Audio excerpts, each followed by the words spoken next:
तो मेरे दोस्तों, मैं संदीप साहनी, व्याख्याता भौतिक विज्ञान।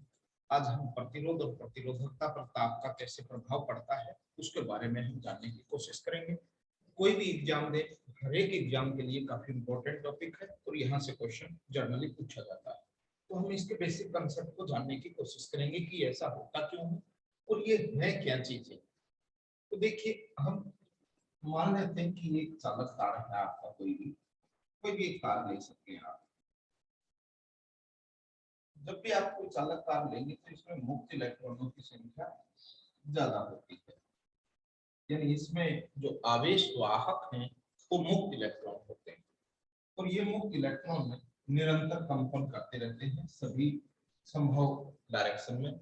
जितनी भी संभावनाएं हैं इनके गति होने की, उन सभी दिशा में गति करते, लेकिन परिणामी रूप से इनका वेग शून्य हो जाता है। कॉपी पेन जरूर लेके बैठे। जब इसके सिरों पे आप विभवांतर आरोपित कर देंगे तो उसके कारण क्या होगा कि एक निश्चित दिशा में गति करेंगे।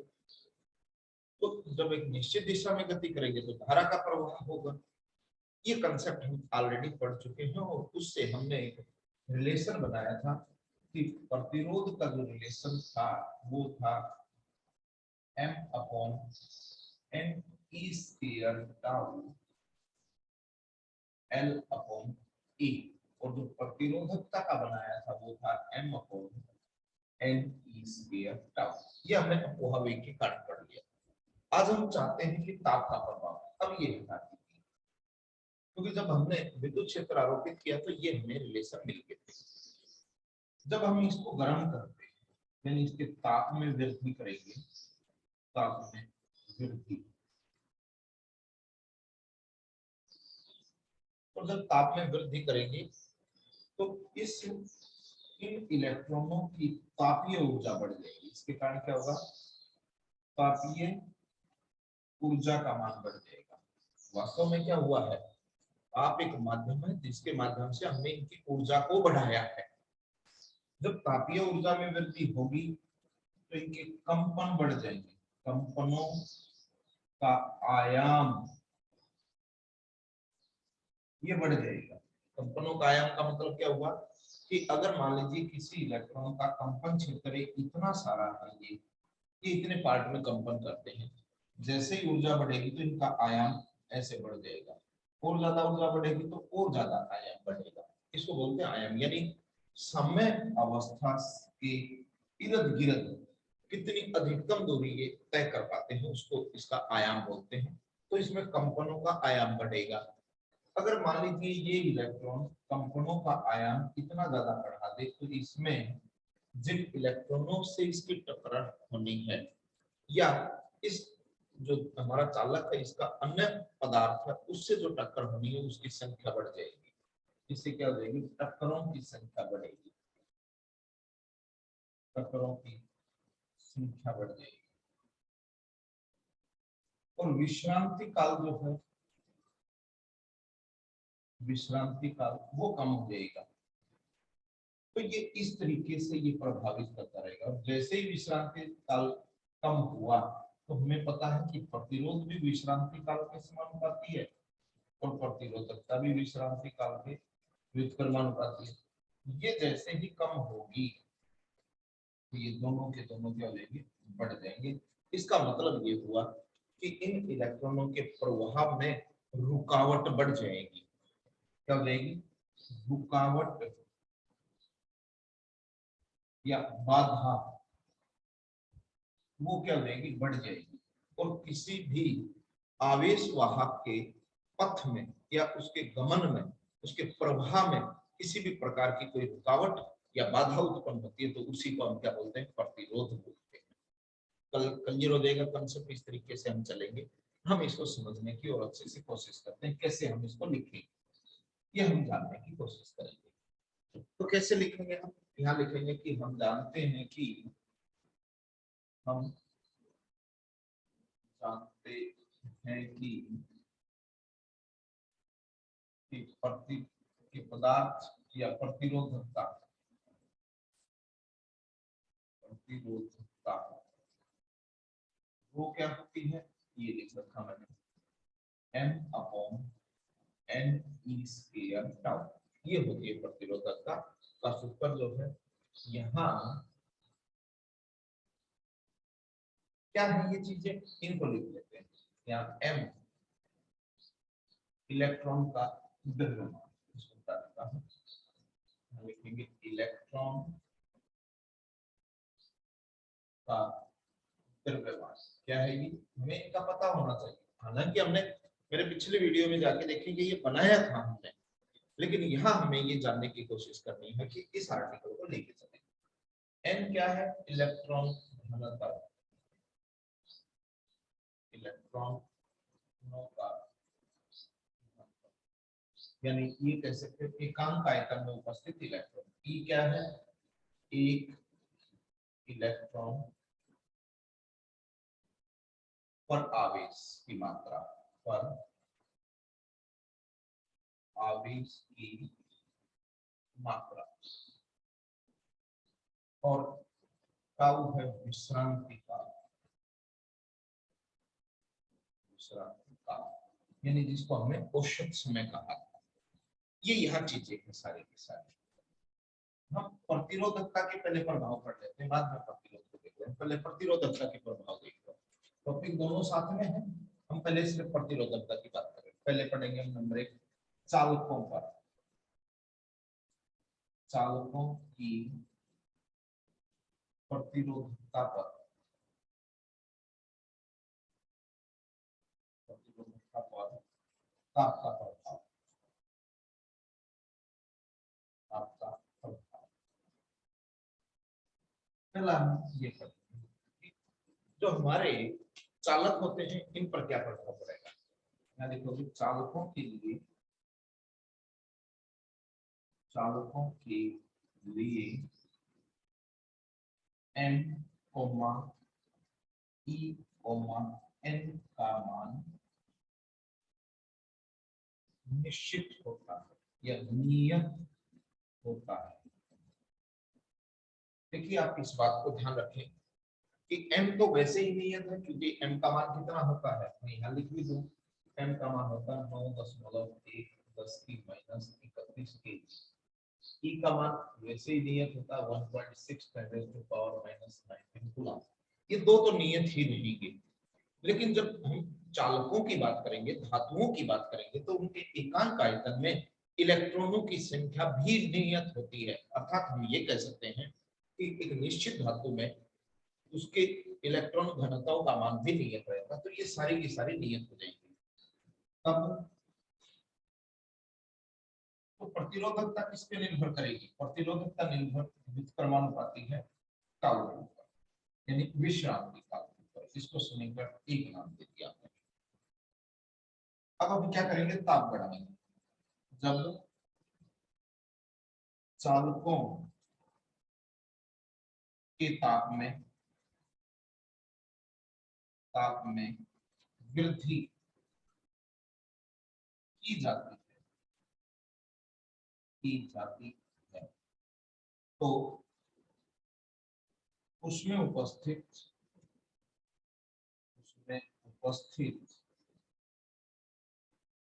मुक्त इलेक्ट्रॉनों की तापीय ऊर्जा में वृद्धि होने से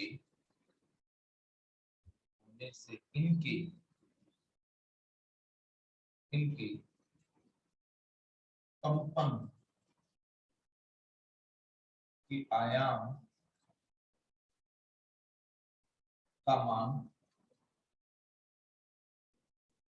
बढ़ता है। कंपन के आयाम का मान बढ़ता है तथा चालक के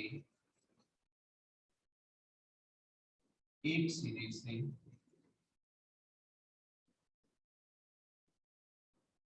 से दूसरे सिरे तक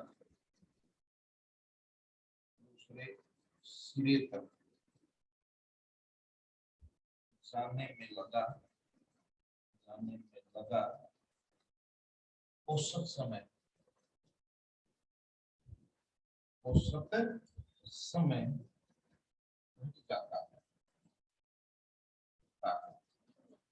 यानी अब ऊर्जा बढ़ेगी तो वो तेज चलेगी, और तेज चलेंगे तो एक सिरे से दूसरे सिरे पर जाने में लगा समय कम हो जाएगा, और औसत समय कम हो जाता है। अर्थात विश्रांति काल, अर्थात विश्रांति काल का मान कम होता है, कम हो जाता है।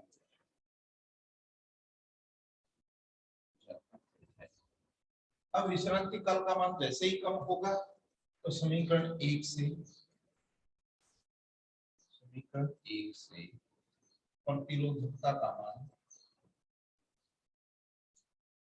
प्रतिरोधकता का मान बढ़ता है। अतः ताप बढ़ाने पर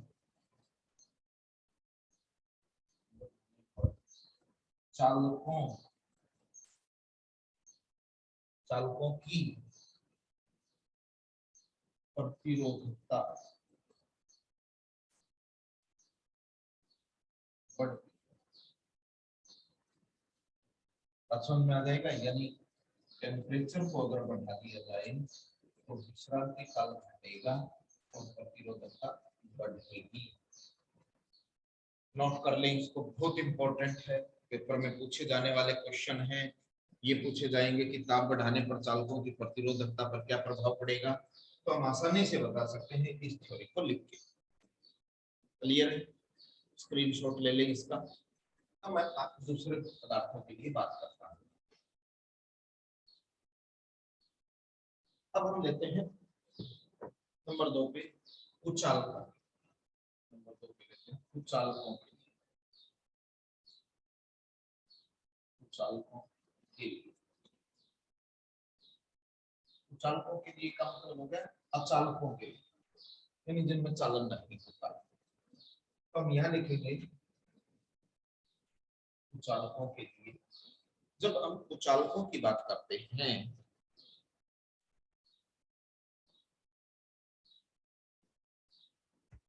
तो क्या होगा कि जैसे ही हम ताप के मान को बढ़ाएंगे तो कुचालकों की जो प्रतिरोधकता है वो चरघातांकी रूप से क्या हो जाएगी, कम हो जाएगी। इस बात का हमें ध्यान रखना है कि जब भी आप कुचालकों के लिए ताप का मान बढ़ाएंगे तो उस समय ताप बढ़ाने पर चरघातांकी रूप से इनका कम होता है। तो ये हमें थ्योरी में लिखना है कुचालकों के लिए। कुचालकों के लिए, कुचालकों के लिए ताप में वृद्धि करने पर, ताप में वृद्धि करने पर प्रतिरोधकता, प्रतिरोधकता चरघातांकी,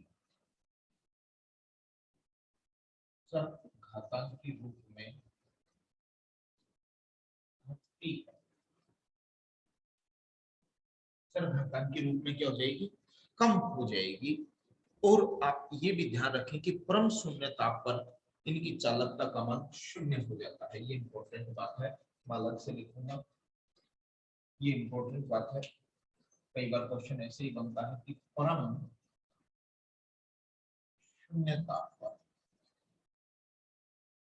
ताप पर इनकी, इनकी का मतलब है कुचालकता, इनकी चालकता शून्य हो जाती है, शून्य होती है। और प्रतिरोधकता कैसे बदलती है वो हम लिख लेंगे, rho is equal to rho zero e की माइनस ई जी अपॉन के। इस रूप में इनके मान में कमी होती है, ई जी अपॉन 2kT। तो इसमें क्या हुआ कि जैसे जैसे आप ताप का मान बढ़ाएंगे 2kT होता है, ये ऐसे लिखो Eg अपॉन 2kT। यहाँ Eg क्या है ये लिखेंगे, K क्या है और बाकी आपको पता ही होगा रो जीरो जीरो ताप पर है। ईजी यहाँ ऊर्जा अंतराल है कि यहाँ बोल्ट्जमान नियतांक है। बिल्कुल क्लियर हो जाना चाहिए। ईजी ऊर्जा अंतराल क्या चीज है? ऊर्जा अंतराल। ये ऊर्जा अंतराल क्या होता है? जब हम इलेक्ट्रॉनिक की पढ़ेंगे तो वहां देखेंगे दो तरह के बैंड बनते हैं, एक संयोजी बैंड और एक चालन बैंड। उनके बीच का अंतर है। ओके, यहाँ बोल्ट्जमान नियतांक है। नियतांक ये आपको ध्यान क्लियर हो जाएगी बात। अब हम बात करेंगे अर्धचालकों पर प्रभाव। नोट करते रहे साथ साथ, काफी अच्छा है ये आर्टिकल। और फिर हम प्रतिरोध पर कैसे प्रभाव पड़ते हैं, प्रतिरोध गुणांक के ऊपर हम चर्चा करने वाले हैं। तीसरी बात पढ़ेंगे हम अर्धचालकों के लिए। अर्धचालकों पर ताप के प्रभाव, ये काफी इंपॉर्टेंट है। ये एक हमारा इलेक्ट्रॉनिक की चैप्टर है, वहां भी काम आएगा। हमने अभी देखा था कि अर्धचालकों की प्रतिरोधकता, यानी हम जानते हैं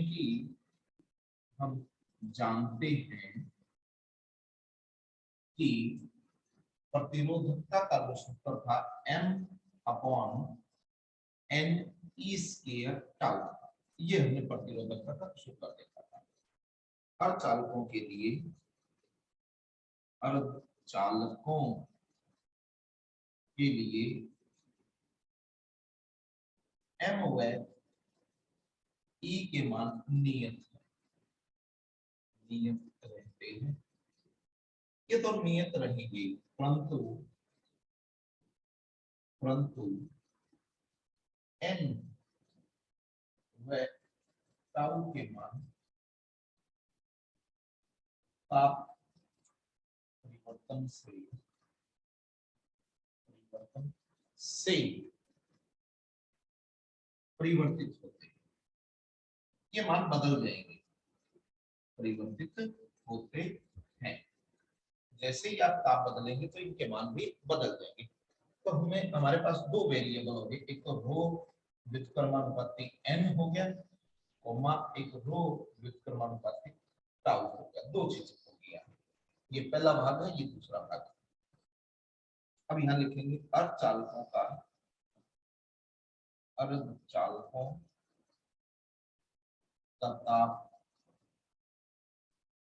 बढ़ाने पर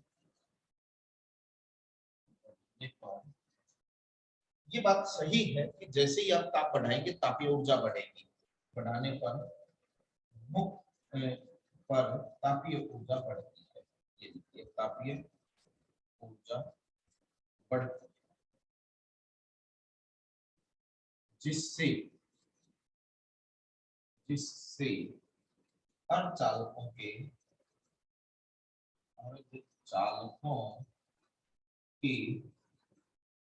संयोजी आबंध, इनमें कौन से आबंध होते हैं? संयोजी कोवलेंट बॉन्ड होते हैं। संयोजी आबंध टूट जाते हैं। अब जैसे ही संयोजी आबंध टूटेंगे तो क्या होगा? जिससे मुक्त इलेक्ट्रॉन व हॉल की संख्या में वृद्धि होती है।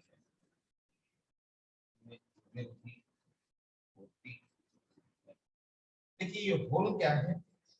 जब भी कोई भी आबंध बना हो जहां इलेक्ट्रॉन है, अगर उस इलेक्ट्रॉन को निकाल दे तो खाली भाग बचेगा, उसको होल बोलते हैं। और अर्धचालकों में इलेक्ट्रॉन और होल दोनों के दोनों आवेश वाहकों का कार्य करते हैं, धारा के प्रवाह में सहायक है। तो मुक्त इलेक्ट्रॉन और होल की संख्या में वृद्धि होगी, जिससे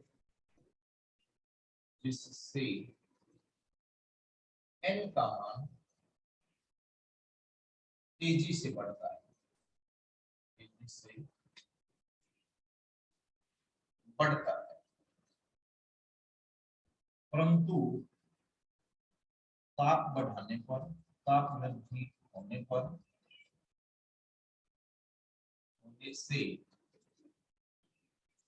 विश्रांति काल, कौन सा समय था, विश्रांति काल घटता, वो उल्टे फिनोमिना हो गए। यहाँ एक चीज देख रहे हैं, जैसे ही ताप बढ़ाया, एक तो विश्रांति काल तो कम हो रहा है, यानी ये वाला समय तो कम हो जाता है, लेकिन साथ ही साथ आभन टूटने से इलेक्ट्रॉन और होल घनत्व की मात्रा बढ़ जाती है, यानी n के मान बढ़ जाते हैं। तो यहाँ दो घटना होती है, अतः ताप वृद्धि से n में वृद्धि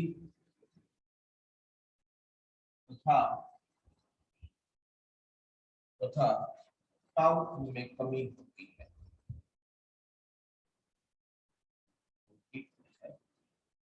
दो घटनाएं एक साथ होगी, तो अब क्या होगा, n, अब पॉइंटों में लिख लेता हूं। नंबर 1, n में वृद्धि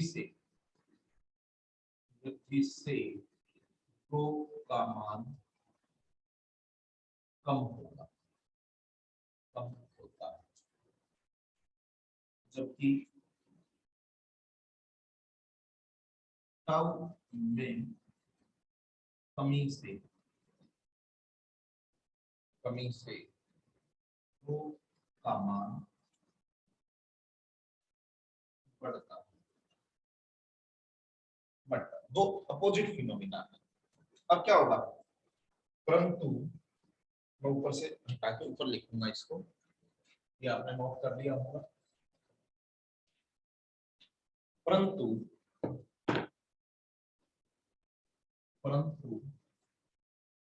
ताप वृद्धि से प्रथम कारक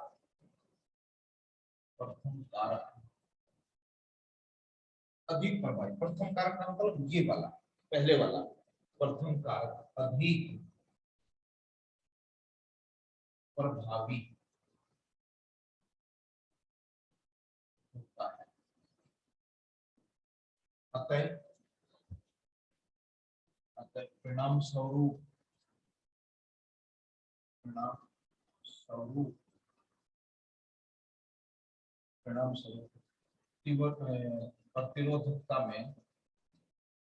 प्रतिरोधकता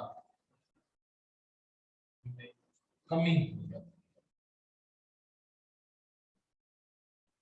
है। यानी यहाँ दो कारक काम कर रहे हैं आपके, एक कारक प्रतिरोधकता के मान को कमी करता है और एक कारक उसके मान को बढ़ाता है। लेकिन अब परिणामी रूप से मान निकालें तो आप पाएंगे कि जो इनमें डोमिनेटिंग फैक्टर होगा, जिसका प्रभाव ज्यादा पड़ता होगा, वही प्रदर्शित करेगा अपने परिणामी परिणाम को।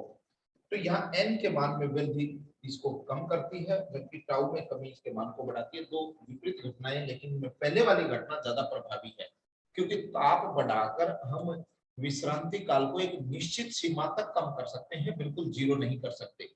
लेकिन जैसे ही ताप इतना ज्यादा बढ़ेगा तो आबंधों की टूटने की संख्या बढ़ने से ये n के मान में तेजी से वृद्धि होती है, इसलिए प्रतिरोधकता में कमी आ जाती है। तो ये आपका ध्यान रखने की बात थी इसमें।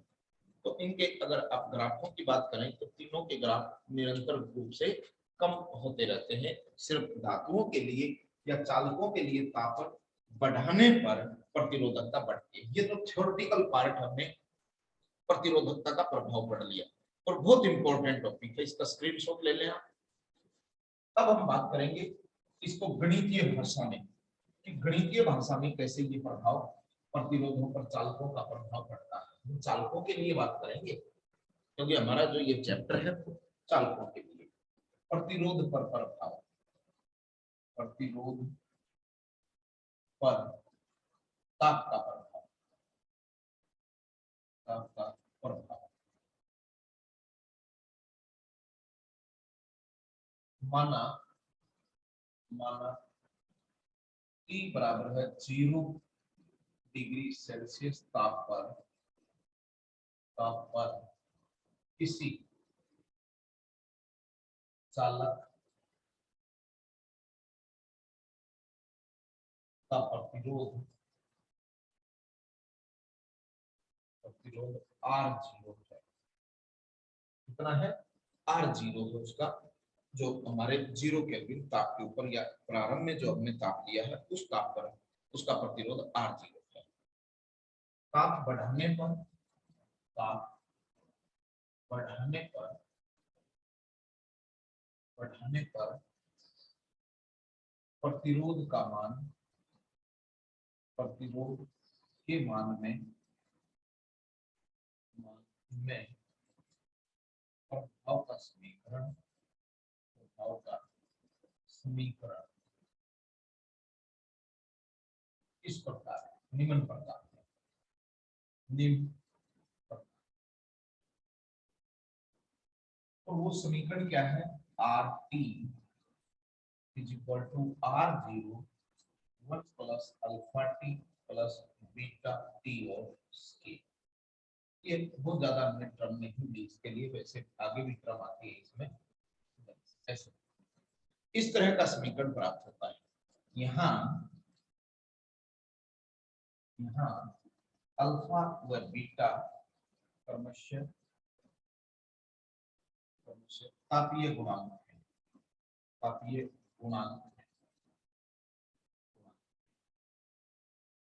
यहाँ बीटा का मान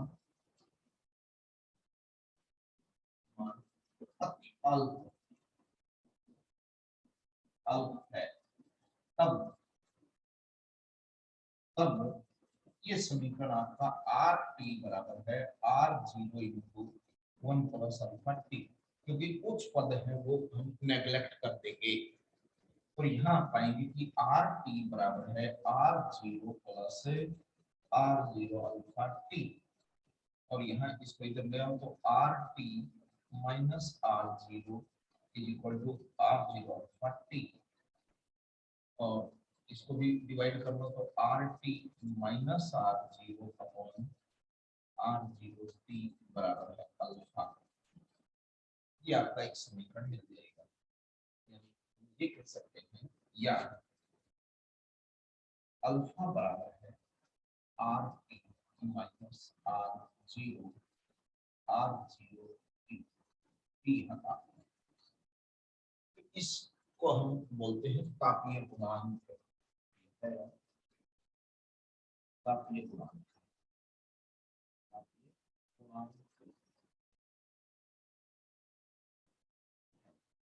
इस अल्फा का मान इंपॉर्टेंट है। हम यहाँ एक चीज पढ़ने की कोशिश करेंगे कि पहले हम अल्फा की बात करें तो ये ऊपर तो क्या है R T minus R zero, प्रतिरोधों में परिवर्तन, प्रतिरोध में परिवर्तन या प्रतिरोध के मान में परिवर्तन, यहाँ हो गया प्रारंभिक प्रतिरोध गुणा में ये हो गया ताप परिवर्तन, ताप परिवर्तन, ये अल्फा का सूत्र है। अब पहली चीज चलेगी ताप गुणांक अल्फा का मात्रक। पहला क्वेश्चन बहुत बार पूछते हैं कि ताप गुणांक का मात्रक क्या है। तो आप देखिए ये प्रतिरोध है ओम, ये भी प्रतिरोध ओम से ओम करेगा, ताप का केल्विन 1/केल्विन यानी के से लिखते हैं, या इसको कह सकते हैं केल्विन इनवर्स, केल्विन की घात -1, ये गुणांक हो जाएगा इसका। अब पहली चीज चलेगी, हम यहाँ बात करेंगे चालकों के लिए, चालकों के लिए, चालकों के लिए अल्फा का मान कैसा होगा। हमने अभी पढ़ा था कि चालकों के लिए ताप बढ़ाने पर जो प्रतिरोध का मान या प्रतिरोधकता का मान क्या होता है, बढ़ता है। अगर मान लीजिए चालक लिया हमने, पहले उसका आर यानी ताप को हमने जब बढ़ाया तो आर के मान में वृद्धि हुई, यानी प्रतिरोधकता के मान में वृद्धि। और यहाँ इस समीकरण से देखिए, इस समीकरण को एक नाम कह दो, समीकरण 1 में देखिए आपका पहले जीरो, यहाँ कोई और ताप प्रतिरोध का मान है, जैसे ही ताप बढ़ाओगे तो आर टी का मान इससे अधिक होगा तो ऊपर की वैल्यू धनात्मक हो जाएगी। तो अल्फा का मान चालकों के लिए अल्फा का मान क्या हो जाएगा, धनात्मक।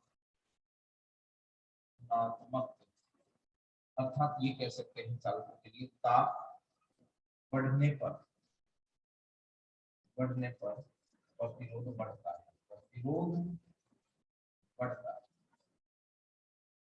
प्रतिरोध बढ़ेगा तो चालकता घट जाती है, पहली बात तो ये याद रखो। दूसरी, अर्धचालकों के लिए, अर्धचालकों के लिए,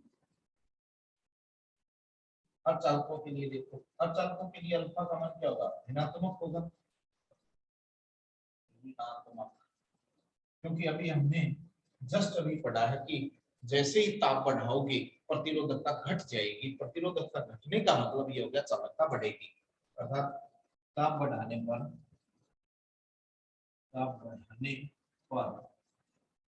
प्रतिरोध घटता है,